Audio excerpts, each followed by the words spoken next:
எனக்கு அந்த பாலாஜி சக்திவேல தான் ஆஃபர் மேட்டர் செம்மையா பிடிச்சிருந்தது. ஸோ என்ன ஆஃபர் சும்மா சொல்லுங்க. இல்ல அதான் இப்போ அந்த சிவா மாதிரியே சொல்லி காட்டுங்க அந்த மாடுலேஷன்ல. அது அவர்தான் இல்ல நம்மள நடிகரால் டைரக்டரால முடியாத நடிகருக்கு முடியும். ஆமாங்க சார், அவர் பயங்கரமா நடிப்பார் சார். சும்மா சொல்றாரு சார். அது அந்த டைமிங் வராது சார். அது சும்மா சொல்லுங்க. அவங்க ரெண்டு பேரும் நான் ஓகே சொல்ல போறேன். நீங்க இல்ல சொல்லுங்க. அண்ணா சால ரஜினிகாந்த் மொரட்டுக்கால இப்பதான் சார் மைண்டுக்குள்ள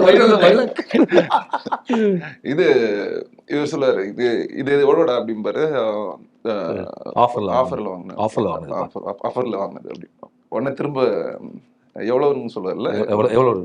அதாவது 4,800 சொன்ன உடனே எனக்கு அந்த ஆஃபர்ல வாங்கினது அதுவே பயங்கர சிரிப்பா தான் இருக்கும். இனியா இவ்வளவு சீரியஸா அந்த காலத்து பணம் கேட்க போயிருக்கேன், அங்க போயிட்டு அது ஆஃபர்ல வாங்கினது. அந்த பையனுக்கு அவர் கொடுக்குற இம்பார்ட்டன்ட் தாண்டி எனக்கு அது ஹியூமரா தான் ஒர்க் அவுட் ஆச்சு. நான் ஒண்ணு நினைச்சேன், இவர் எழுதுனது ரொம்ப சீரியஸா எழுதிருப்பாரு. அது அவர் அப்படிப்பட்ட ஒரு பையனா வளர்ந்து இருக்காருன்னு சொல்றேன். இப்ப அதான் சொல்றேன், சிவா வச்சு படம் அதான் அவருடைய பலம் இல்ல, அதை கொண்டு வரணும். உங்களுக்கு அது பிடிச்சது.